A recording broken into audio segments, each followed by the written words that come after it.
Hello, everyone, and welcome to episode 15 of the Red Sea podcast, and probably the most historic episode, or at least one of these this show will ever have. Alongside me will be Gav, who will be returning in a bit, but as you all saw on Twitter, I'm having the honor once again to have Tito from Viola Nation. How are you, man? Hey Dennis, I mean, I've been better. Still recovering from still recovering, let's just say. But again, to all your listeners, we talked about it before we started recording, and I genuinely think y'all were the better team across 120 minutes. Congratulations, you deserve to win. And it's if I can step outside my bias here, which is difficult for me, it's a wonderful moment for Olympiakos and one of the most historic clubs in Europe. And I think for the sport in Europe as a whole, it's great. I'm still gutted and still feel like vomiting, but I'm really happy for y'all. I genuinely am. Can't thank you enough, man, and can't thank you enough, of course, for coming on and giving this show a full perspective on the game, something I definitely wouldn't have done alone. I am here with a migraine and half a voice and 2, 3 hours of sleep, so you're saving uh, me more than you know. yeah, no, I'm really impressed that you managed to hide all those champagne bottles that were in the background before you set us live. Man. Oh man. So much to talk about. Well, just so much to talk about. I think the first and main thing is that we saw a great final, honestly, from both sides. Which I think seeing good football in a European final, which turned out to be a spectacle worldwide. I mean, I never thought I'd see Olympiacos on CNN, for example. So yeah, it was just a very good dramatic final. Uh, and here he is. Give me a second. That was a gaff. All right. Hello. Guys, can you hear me? Hey. Yeah. How are you, man? Awesome. Uh, just getting over this little cold that I've developed. I don't know if I'm still arrostomate on Olympiaco or if it's something else. As I'm as doing we good though. said before the show, me and you make probably one competent host. We're just hanging on by a thread, man. Multiple reasons. Yeah, first of all, uh, since you've just joined, want to give your thoughts on the final? Uh, man, that was my heart was just palpitations everywhere. It was a battle, man. Like I said that to Tito after the match. I mean, obviously, I know there's probably a lot of disappointment there, but Fiorentina gave us absolute hell. I mean, I really thought this game was going to go to penalties, like I predicted. I'm glad I was wrong because I don't think I could have survived that. Um, You'd have killed Terracciano, Alpha City. yeah, I mean, Terracciano was standing on his head. Dodo, I've never seen somebody lock down Podence like that. I mean, probably the only fullback on planet Earth, other than maybe Hakimi or Alfonso Davies, who could keep up with Daniel Podence. That was, yeah. I mean, it was just a battle, man. And a lot of neutrals were saying the same thing, and usually I would kind of like push back on that, but I would have to agree. It was not the most attractive game of football. I mean, it was two teams that were really trying to nullify each other. And I think both sides did a really good job of it for the most part. So it was a battle, but man, I mean, I still don't even know if I've processed the fact that Olympiacos are European champions. I mean, As I if I could. said, go on. Oh, sorry. I was just going to jump in. I've seen a lot of that online discourse too about, oh, the standard of play was so low in the Conference League for a European final. First of all, everyone who says that, go fuck yourself. None of you can do that. Shut up. You're all idiots. All you're doing is showing your ass online for the world to see. Be ashamed of yourself. if you're even capable of that. I hate that kind of discourse. Second of all, I think what people are trying to say with that kind of idiotic take is that neither team was really working it around along the floor a lot, which is what people always think of as good soccer in a post Pep's Barcelona world. I thought that this was, again, not precise in that way, but the intensity of it, the speed, the back and forth, the tempo, the pace, like I thought it was probably for a neutral, an incredibly fun game to watch. I mean, for me, I was sweating bullets the whole time, and it was not fun at all. But I think those are games that are genuinely enjoyable if you don't have any vested interest. And if you do have a vested interest and win, they're also extremely fun. So, yeah, I agree with you. I thought it was quite a spectacle. Yeah, and I want to clarify what I said. Not to say that I think that it was representative of the teams playing poorly or the quality not being there. I think, to the contrary, both of these teams and both of these managers really nullified each other. I mean, really, there was the one chance that we put away. And even that, I mean, I don't think Fiorentina could have marked Jovetic or El Kabi any better. I mean, there's nothing Terracciano could have done on that goal. It was a perfect ball that bounced, and El Kabi, just being the poacher that he is, I mean, I don't think you can take anything away from either of these teams. It was a war. I mean, that's the best way to describe it is two teams that gave each other like absolutely everything, and yet they weren't playing on the floor through the middle. Part of that, I think, it was, both teams knew there was threat from their opponent that way, but I think part of it as well was both midfields were marking each other out of the game pretty much. So it was like, what are you going to do other than play it over the top of your striker or run on a long ball? I don't think that. I think that's like you said, Tito. It's lazy analysis to just say, oh, it's because these two teams are not as good as the rest or anything else. I like, come on. As I said, it was just definitely a spectacle of, first of all, as you said, Gav, two amazing managers in Mendilibar and Italiano who figured out each other's play perfectly. But I also think it sort of represented what the conference league is, it gives a chance for teams that maybe don't have the budget, maybe don't have the facilities to square up to teams like Real, Paris, or stuff like that, but can still play their football and have an identity that, as I mentioned at the start, we got shown on fucking TNT, Sky, and CNN, for God's sake, uh, that can genuinely shock the world. And I honestly couldn't be happier that Olympiacos is finally recognized as a historic European club. And I want to kind of piggyback on that to some of the other discourse that I've been seeing. I mean, we've seen it since the Conference League has become a competition. And we've specifically seen it in Greece in the past couple of days from some of our rivals, who I won't name, who want to talk about this being a Milko Cup or, oh, it's a third-tier competition. Oh, please fully name and shame them. Listen, I understand. I understand that it's an extra competition added in. But that being said, people talking about it like, oh, back in the day, Stala and Crvena Zvezda, they didn't need a third-tier competition to win. Back then, there wasn't billions and trillions of dollars in football.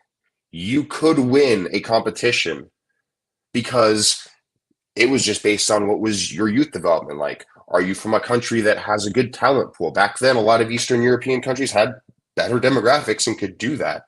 I don't think that you can't compare these two eras in any sense. And the other thing I want to point out is how many hundreds of teams compete in Europe every season? 3 teams can win a trophy in Europe. 3. I mean, we're not people acting like this isn't a prize, something to be proud of. It is incredibly difficult. You look at some of the teams who've competed in this competition and not won it. How many Premier League teams? Only one Premier League team has won it. No Bundesliga team has won it. No Spanish team has won it.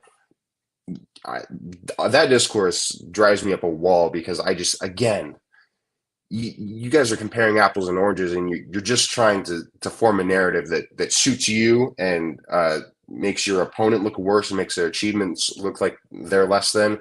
And to speak to some of our neighbors in Greece, if this was such an easy competition to win, if this wasn't an accomplishment, you've all played in this competition before, and none of you have had any meaningful success other than PAOK. And they made it to two quarterfinals. And honestly, I've seen the least bad takes out of PAOK fans, so I'm not even really addressing them because they actually know what it means to compete in this competition. If you're Panathinaikos, if you're Ike, don't talk. You've proven that you can't compete on this stage. So until you can go and make a run or win a title, don't talk. You don't have a place in this conversation. I'll piggyback off that as well and focus on specifically some Panathinaikos fans I've seen, because I am of the opinion that you can't throw everyone in one basket, because of course there is people from every fan base that have congratulated us like they should.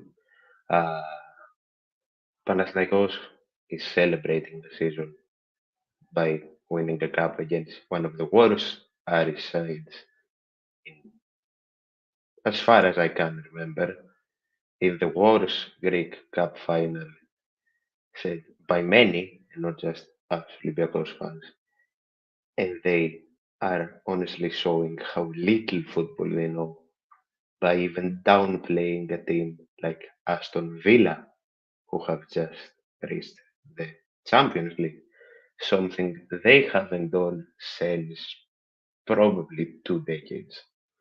So I don't know what else to say. No, I mean, it's honestly, you got to mostly ignore it, but I felt the need to kind of put that out there. And then, like you said, obviously, that's not geared towards everybody. There have been, I think the majority of fans recognize that this is an achievement. And I think I'm hoping that other clubs in Greece will see this, and rather than just being bitter and trying to downplay, this should be motivation for them, right? It should be motivating for Greek clubs to see Olympiacos have success in Europe, even if it's in the third tier competition. Now's the time. I mean, we just got Greece 5 European places again. We'll have 2 year Champions League spots next season. Invest. I'm hoping that at the least Olympiacos continues to invest, and Vagalis Marinakis has made it sound like he will, and really try to take a punch at the Europa League next season, which I think is great. Looking at the pots, there's absolutely no reason we can't finish top 24 in that league table and get a knockout at least. I think we could finish top 8 if we can keep most of our guys together, but that's either here nor there. I think it's an achievement for Greek football. That was one of the things I tweeted yesterday. Greece is one of only 10 countries in Europe who have won a title on the international stage and on the club stage. And they're one of only 5 who've done so since the turn of the century. So, I mean, again, we had that success in 2004, and we sort of capitalized on it with the national team, but that's kind of fallen away now. I'm hoping that this success, from a broader sense for Greek football, not even just Olympiacos, this should be everybody's sign to, hey, get your shit together. The Greek league has been a mess for years now. We can compete when we put our best foot forward. So I'm hoping that we start to see more of this, not just from Olympiacos, but from Greek teams in general.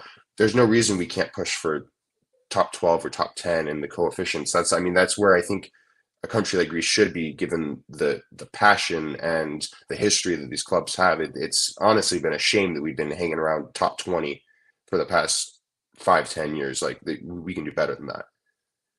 I wanna mention one last thing and then we'll get into the match. As was said, of course, we are looking for a good run in the Europa League next year. Looking to keep most of our guys, of course. People like Larabi seem to be on their way out. Honestly, gotta give my flowers to a legend like that. Honestly, the most perfect ending possible. People like Vicente Bora are probably on their way back to Levante. Another another player that became a proper legend in his club that ridiculed us all because most of us, including me, and I've said it publicly, completely doubted him. Uh,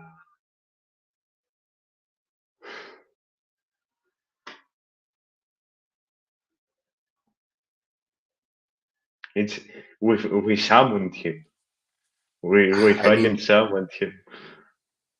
you know what? Hey, we'll take the Milko Cup. It's more than any of the other teams around us have to show. So hey, we'll take it.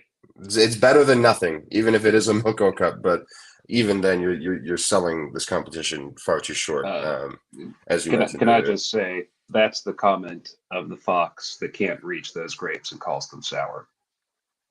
Good. Absolutely, If couldn't it's have nothing, said it better if myself. it's nothing, you would have one in your cabinet, bud. Shut up.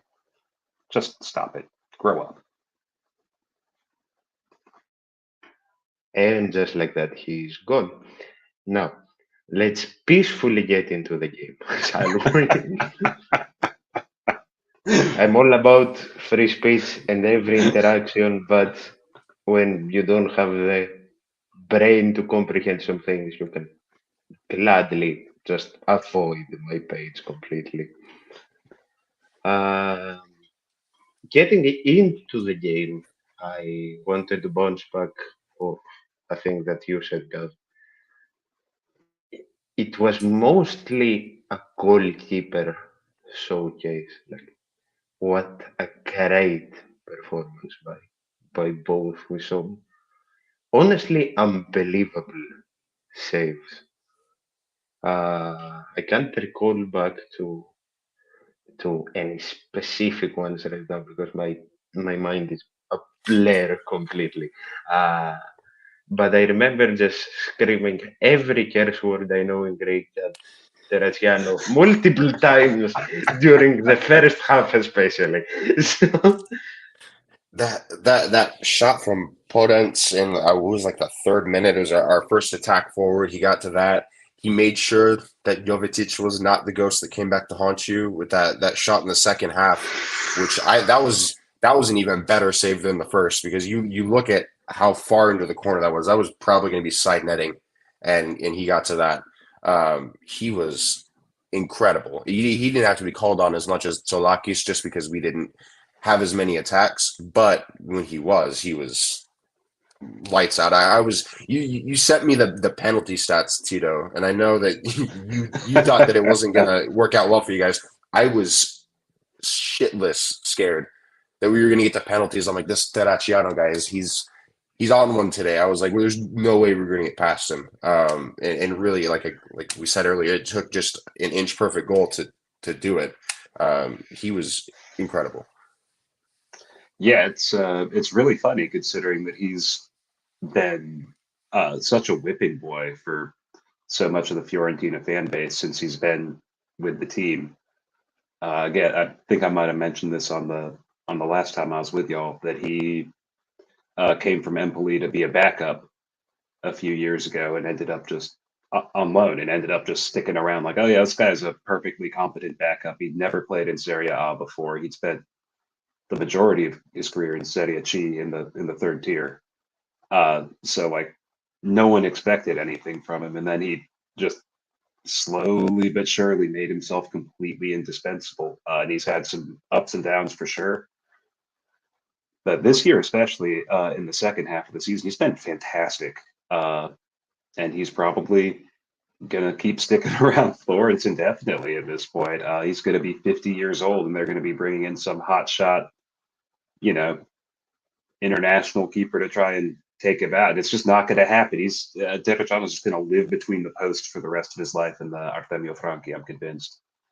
But yeah, on penalties, I did send you those stats on Twitter. I believe he's in his career stopped 4 of 41 penalties he's faced. It's a subject of great amusement among Fiorentina fans that he stops essentially 1 per season, and he already saved 1 this year. So I think we were all pretty certain it was going to go poorly, let's say, real poorly. Maybe it is the ego trip of the win talking. But I and the 11,000 people that were there with me in Korea watching the game, I don't know if we feared penalties or conceding a goal in the 120th. Like until that, Tito, I don't know if you've seen anything uh, when that El Cabe goal counted. I think the happiness with the relief about caused an earthquake. And I can play a video if you guys want me to, with a view of Korea from up high that I got from Gazeta. Please don't copyright me. I am giving you credit. I've always given you credit. So give me a second to find that, get what you want. Yeah, Just I'll talk just. for a bit. Oh yeah, I'll just say I didn't get to enjoy that replay, the VAR check, any of that, because I was face down on the floor of the pub I was watching at, with my face in my hands, because this was the most Fiorentina thing imaginable after conceding in the last 2 minutes in the final last year to take it to extra time and concede in the last 3 minutes of extra time. I, words cannot describe uh, how unsurprised I was with this outcome. Yeah, So I mean, yeah, man. from an Olympiacos perspective, I don't have anything to relate to there, but I definitely do sympathize with you being a Phoenix sports fan. I've seen my team make it to a final like 3 or 4 times the past 5 years, and we usually always lose in the most debilitating fashion. So I definitely do feel for you. As soon as I win, I'm obviously excited for myself, but I'm thinking, damn, that is one hell of a way to lose 2 finals in a row. And I mean, again, like I don't think that Fiorentina have anything to be ashamed of because of the performance, but I totally I feel for you, man. Like I've been there myself in some other with different sports, but yeah, I mean, what a final. That's all we can say, really. I mean, the only shame Fiorentina should feel is not performing the exorcism this club has needed for the past decade, and allowing whatever like ectoplasmic horror from beyond time and space is haunting them to continue to absolutely destroy everything they do year after year. And I'm ashamed of that. I'm not ashamed of the players' effort or anything else in particular. But yeah, I mean, when your team is this haunted, you got to do something, and they aren't doing it. And I think that's what I find most upsetting. Not gonna get into this thing a lot, but for whoever, especially Panathinaikos fans, because I think the guy is a Panathinaikos fan, wants to try me in the comments. I'll ban you however many times I have to, don't worry. Sad, man. You know, what are you gonna do? It's one step forward and two steps back with Greek football, honestly. Like, it is I'm hoping annoying not. at this point. I mean, I'm hoping not. I mean, I will say, you know, Serie A fans can be incredibly toxic in all kinds of ways. I think that's visible from the ongoing issues with racism in stadiums and just around the league, all kinds of other things, violence, etc. Just again, the sheer idiocy online and also in person. That said, I think that seeing the outpouring of maybe not joy, but even grudging acceptance of Atalanta winning the Europa League this year. I mean, Fiorentina and Atalanta have a difficult relationship over the past few years, mostly based on Giampiero Gasparini being extremely vocal in his disgust and dislike of the city of Florence, after Fiorentina has beaten them several times in what he argues are suspect circumstances, which, frankly, I think he's just being an extremely grouchy old man. That reminds me of Sounds, somebody we know. yeah, That sounds so familiar. I was about to. I will say, I think most Fiorentina fans are willing to say that, yeah, Atalanta winning the Europa League is a good thing. They deserve it. It's great for Serie A, for Calcio as a whole. Also, I think this is something that people forget. Atalanta winning that is great for Fiorentina because it drives Italy's coefficient up and puts more European spots uh, in play. And for a team like Fiorentina that is not a Champions League team and barely, if at all, a Europa League team, having that coefficient be as high as possible is extremely important, not just for prestige, but also for money. I mean, the Conference League payments are not as significant, obviously, as Europa League or Champions League. But for clubs that are not making a ton of money off the gate receipts or sponsorship deals, those payouts are immense. They are what allow clubs to climb from obscurity into, well, I mean, Fiorentina at least is still fairly obscure, but relatively less obscurity. And I think that that's a really overlooked thing. And so, yeah, like, you know, am I happy for Gasparini? I still think he's a little bit of a bell end, but I'm thrilled for all the Atalanta fans I know. And I know that it's good for the game as a whole in Italy. So for that reason, I can be pretty happy with it. Yeah, it's sad to see that a lot of fans y'all are having to deal with. It sounds like don't agree with that, even though it is literally hurting their own clubs. And that kind of short-sightedness is well, I'm just going to mute myself and let y'all take it from here before I say something else real grouchy. I do want to play the video. It may be laggy, it may be very laggy, but it will get the point across. This is the moment of the goal from, I think, 5, 6 stories high in the media where I was.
Just a Milko Cup, right? Yeah. I think that video alone will prove a point for centuries to go on. And I do want to use a line I used to describe what I felt there, especially at that moment, is that strangers became family. And that for me is what football should be, really. Because uh, and that's the healthy side of Greek football, which is rare, but it is the healthy side of Greek football. There wasn't only Olympiacos fans there. There were some, very scarcely, but there were some Ike fans, for example. I saw some green shirts there as well, which it was a celebration. I mean, there were in total, I think, around 250,000 people in the streets in Athens that night.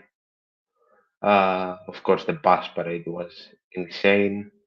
Uh, yeah, I will never get how people can just fully begrudge what we saw.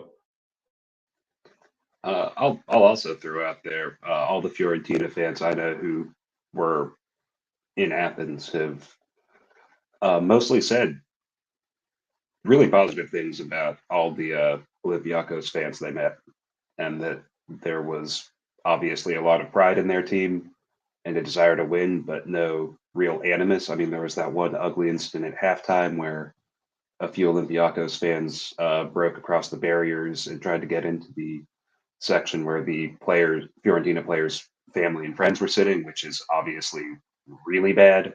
But I think the fact that that was the only negative incident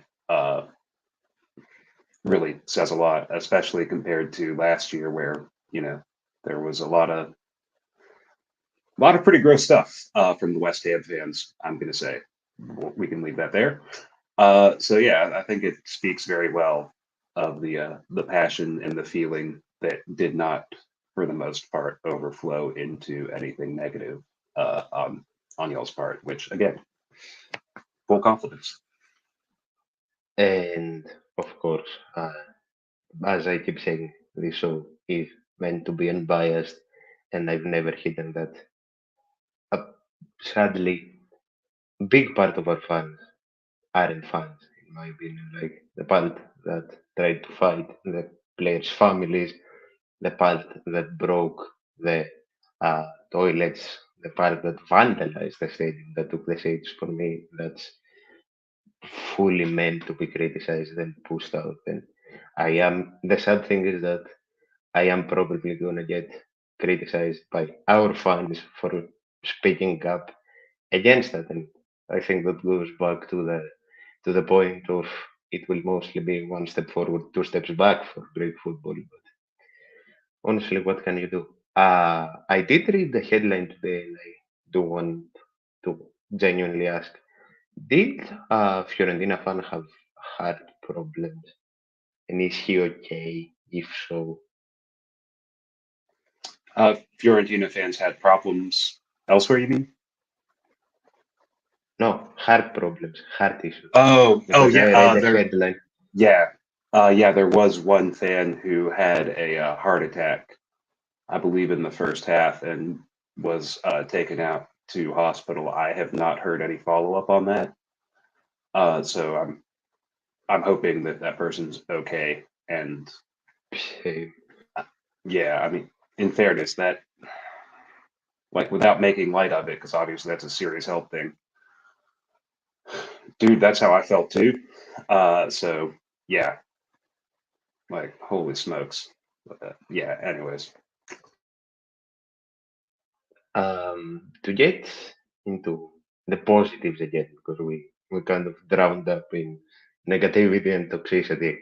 I do want to touch on Stefan Jovetic's post-game talk and how much love he showed for Fiorentina, how much appreciation he showed, and how he truly just wished everyone the absolute best in the club. And I do just want you to take the floor for a moment and just for everyone that hasn't heard either the last episode or the episode we had the pleasure to join you guys to talk about what Jovetic means for you. Yeah, for sure. I mean, for fans of a certain age, to which I'm including myself, Stevan Jovetic was one of the first like young players to really break through with Fiorentina after they came back from bankruptcy.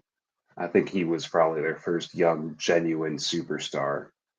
I mean, they obviously had some really good players before that, but none of them were like the young, exciting, charismatic players that JoJo was back then. I mean, just like this big toothy grin, the curly hair way down past his shoulders, and just playing with a sort of joy and a panache that I think a lot of players nowadays don't have. He was a lot of people compared him stylistically to Roberto Baggio, which I mean, I think is probably not a super helpful comparison for anyone, frankly. But I think that same amount of magic maybe is what they're talking about. And yeah, he was in Florence, I think, for 5 years before he left to Man City for what was then a huge fee of like what, 20 million euros, 25 million euros, with and yeah, you know, it didn't work out for him afterwards. Obviously, he's had a somewhat up and down career. I think probably more down due to injuries and being present out at City. But in Florence, he was just like this irrepressible, joyful figure. No one has ever said a bad thing about him, as far as I know. Just everyone seems to love him. Both as a player back then, he was this explosive, just magical player. He had the, in Italian say, the fantasia, the fantasy, the magic, like the kind of player who can just do something out of nothing. Back then, he was also still really quick, surprisingly strong as well, and he could just bounce off of people.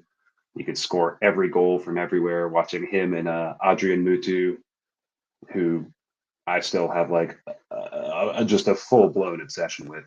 That's another podcast topic. And Alberto Gilardino, watching them interplay was just it was a real joy. I mean, Gav brought the NBA into it earlier, so I'll do the same here. I'm from Central Texas originally, so I'm a San Antonio Spurs fan, and you know they've been terrible recently, Wembanyama aside. But like, I can never complain about it because I got to watch the Spurs at their peak throughout my entire childhood, and like everything else after that is gravy.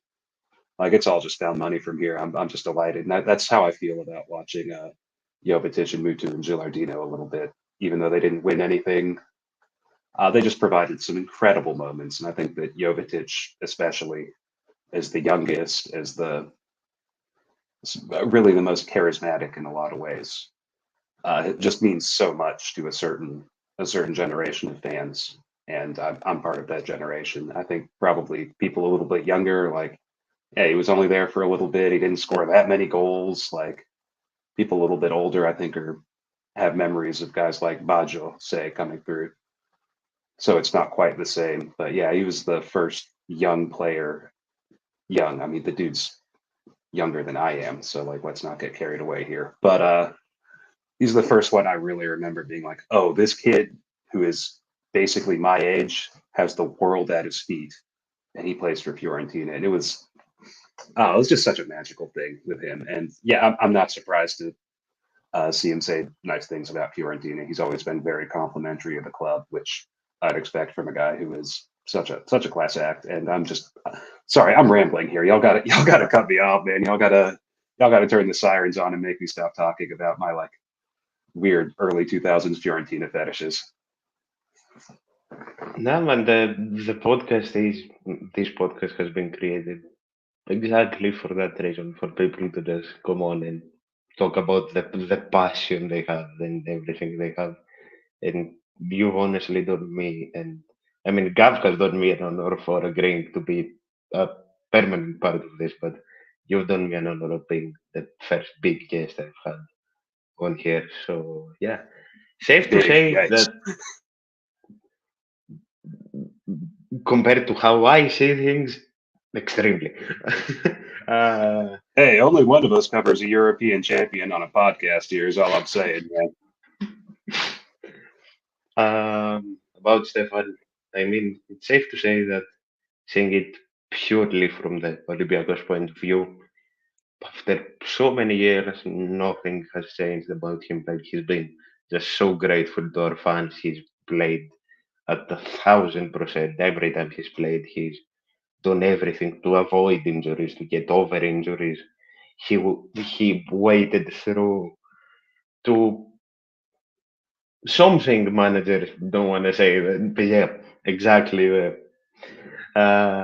And he's honestly just given priority to the club to offer him a contract if needed. Of course, as I mentioned on Twitter as well earlier, uh, as Kostas Llanos said, uh, nothing is sure on him staying, but he is giving priority to the club.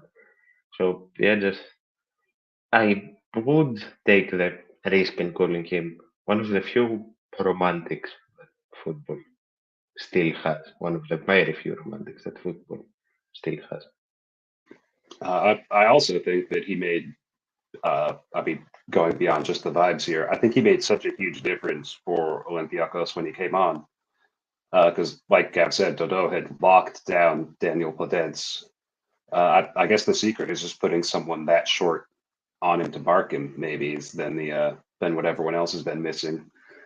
And then Dodo just immediately could not figure out what to do with Jovetic. It seemed like, I mean, he had that pretty bad foul on him shortly after Jovetic came on that frankly should have been a yellow. I fully expected it to be.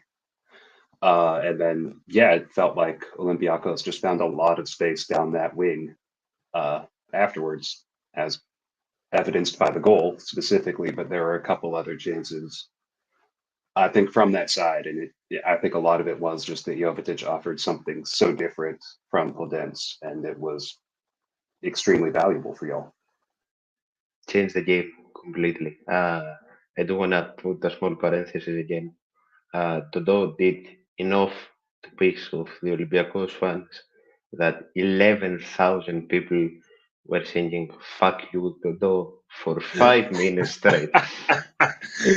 I mean, that's one of his things. He is one of those players who you love when he's on your team and despise otherwise. I mean, everyone loves him. He's the first guy to go celebrate with everyone who scores. He's always smiling, always bigging up his teammates, always running to the face. He dyes his hair purple. Like, everyone loves him. But also he dives, he complains, he will leave a boot in when he really doesn't need to. I could absolutely understand that reaction from opposing fans for sure. And I mean, I love it, but I totally get where y'all are coming from with that. Honestly, I think that's probably why he did so well against Podence, because it sounds like they're the same exact player lined up on opposite sides of the pitch. I'm actually going to have to hop here because I'm getting pinged from work, but great talking to both of you guys. Again, Tito, I just want to reiterate to you and to Fiorentina and Fiorentina fans, I know there's probably a lot of disappointment, but I do want to congratulate you guys. It was a great final. Nothing to be ashamed of for your team at all. And it's like Dennis said, it's been an honor being able to talk to you, and hopefully someday we can meet again in Europe and run it back. It's definitely been a fun couple of weeks. Yeah. Hey, thanks for having me on, Gav. Take care. See you around. Because my head is completely killing me. I do want to ask you two more questions, and this time Great. I want to properly let you promote yourself and not end it like last time. I'm still so mad about that, by the way. It's fine, dude. One of the questions I want to ask you, because of course the direction of the two clubs now, of course, goes very different ways. Olympiacos and Fiorentina. I do want to ask you, in your opinion, I asked you last time, of course, but there is a way more clear direction now that the season is completely done. What do you think is next for Fiorentina? I think we talked about it. I think I might have mentioned it a little bit last time I was with y'all, and when you and Gav came on our pod, I think we probably mentioned it as well. Fiorentina's blowing everything up this summer. Vincenzo Italiano on the way out the door. I think probably something like a third of the squad is going to be on its way out as well. Possibly some of the biggest names in the team. I mean, I think Nico Gonzalez, for example, could be on his way out. I think Nikola Milankovic could be on his way out. Jack Bonaventura might be on his way out. I mean, really everyone could be leaving here, it sounds like, which is upsetting. Sounds like there is a consensus on who the new coach will be, which is Raffaele Palladino from Monza. You might remember him as a sort of journeyman Serie A winger.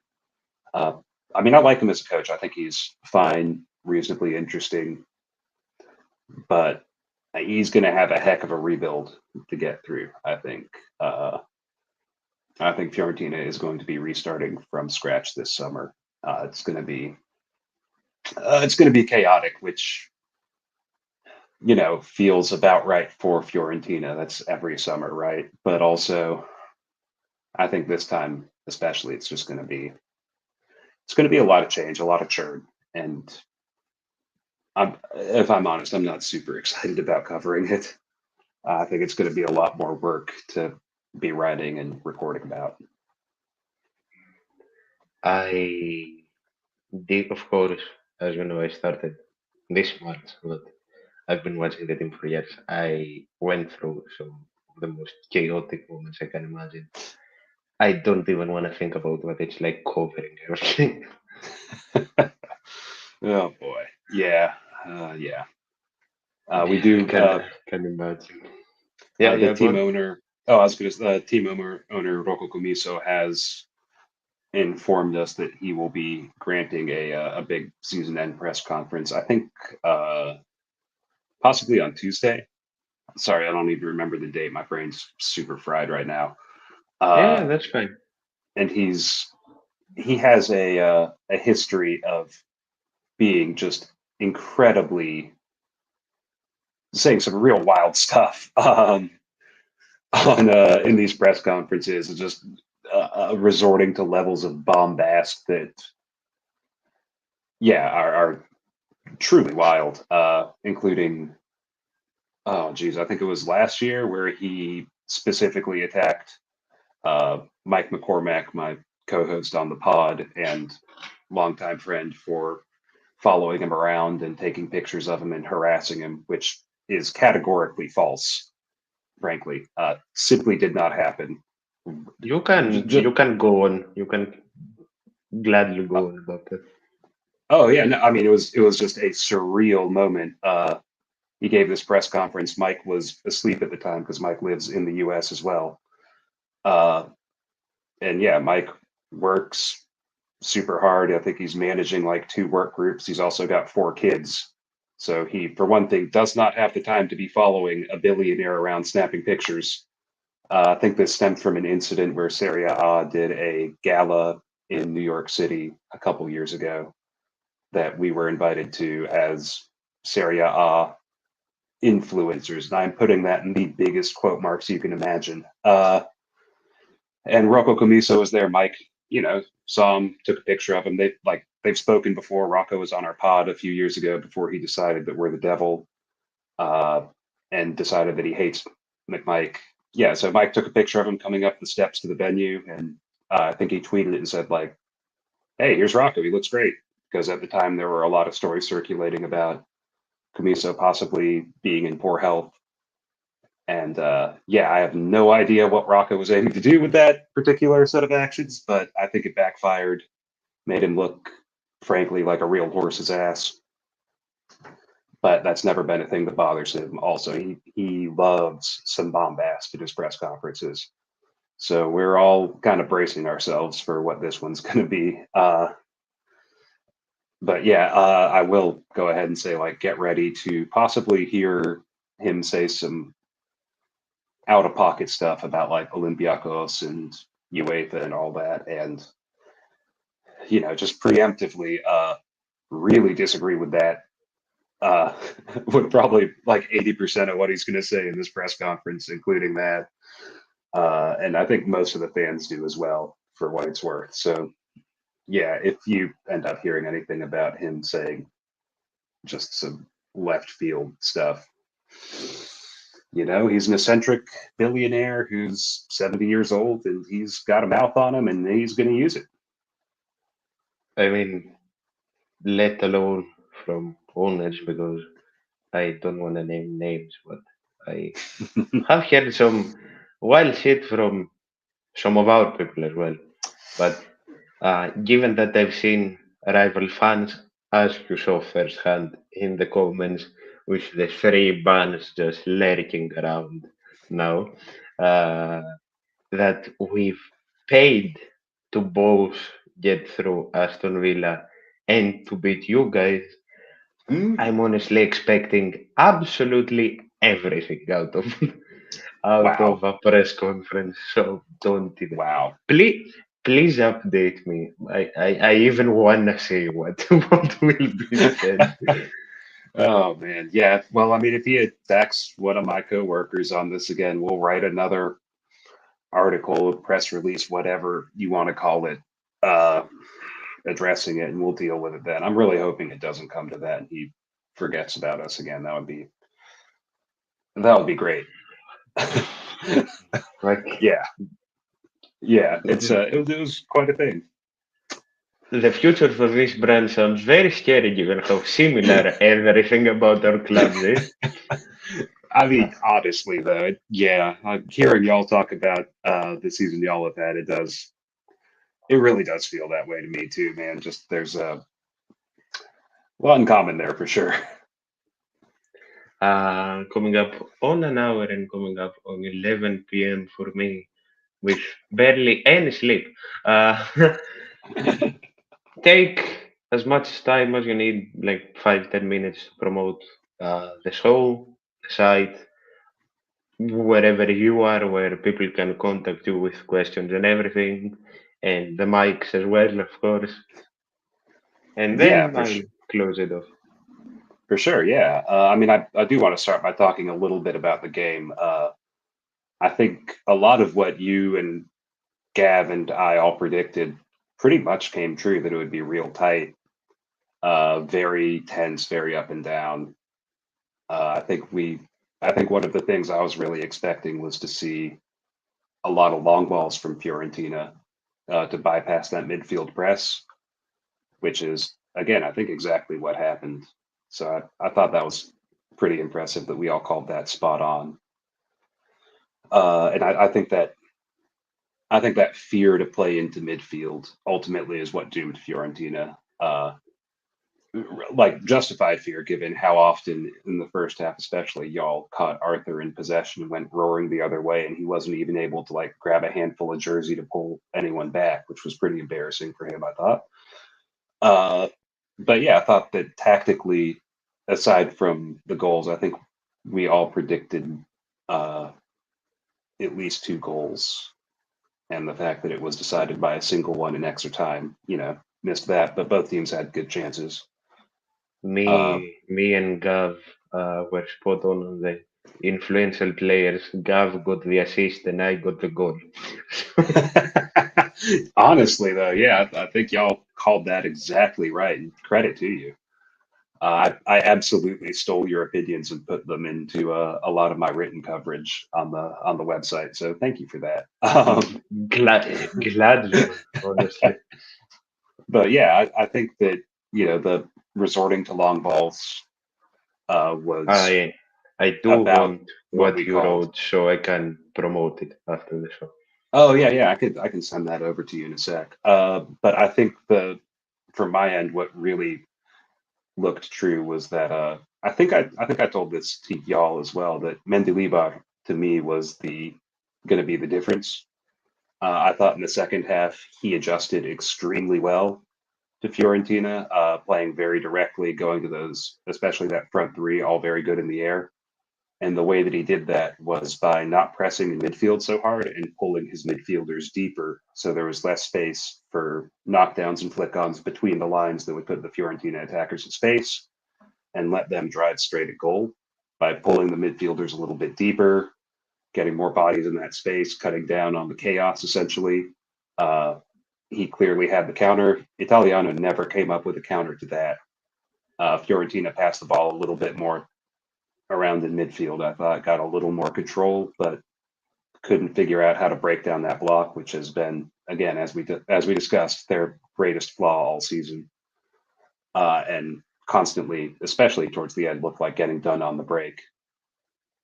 So I think that in a lot of ways, I'm kind of pleased that a lot of my predictions for the game and a lot of the things that I expected played out. So yeah, if you want that kind of extremely pessimistic Fiorentina analysis year round, yeah, you can find us. Violanation.com is the website. We usually try to publish a new article every day. Recently, I've been working a lot, so I have not been as good on that. But hopefully, over the summer, especially covering all the chaos, we'll be back on that. We're also on Twitter, Viola_Nation.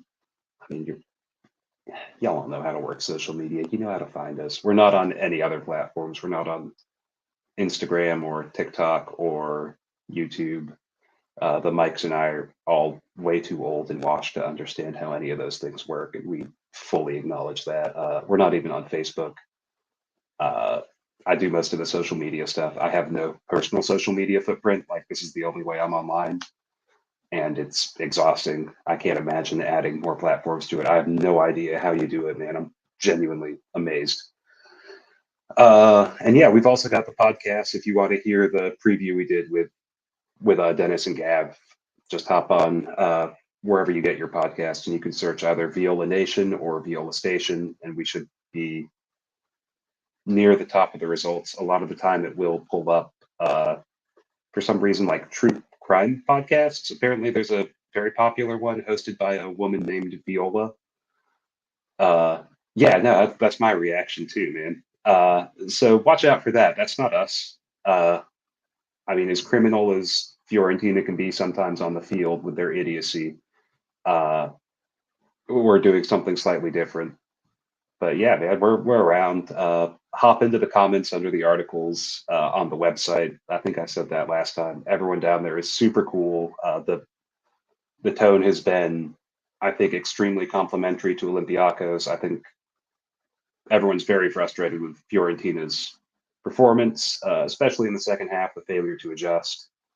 But there's been absolutely no animus towards Olympiakos, which I'm extremely grateful for. It's a wonderful community there. Some of the people been posting for like genuinely 15 years now, I think.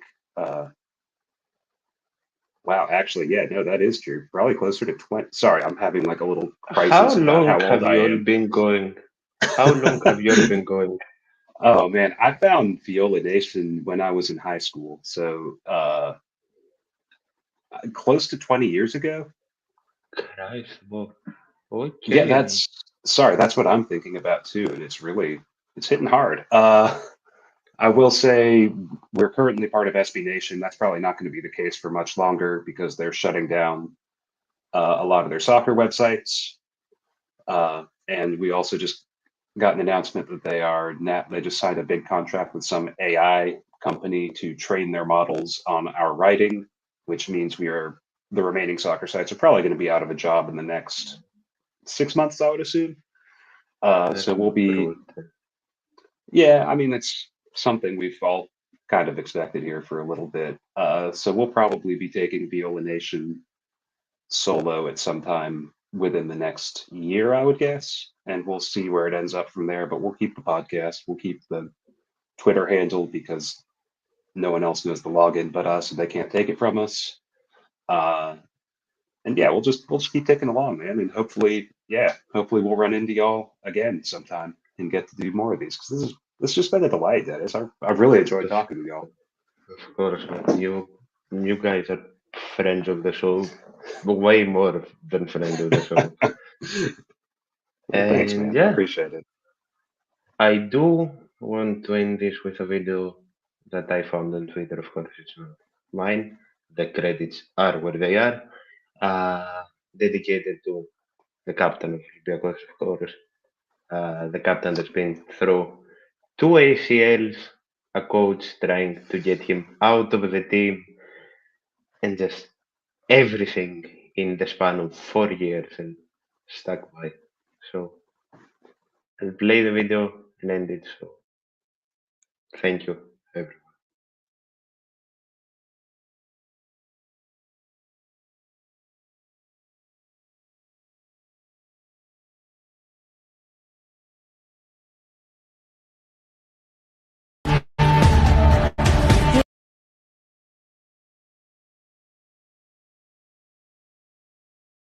Relentless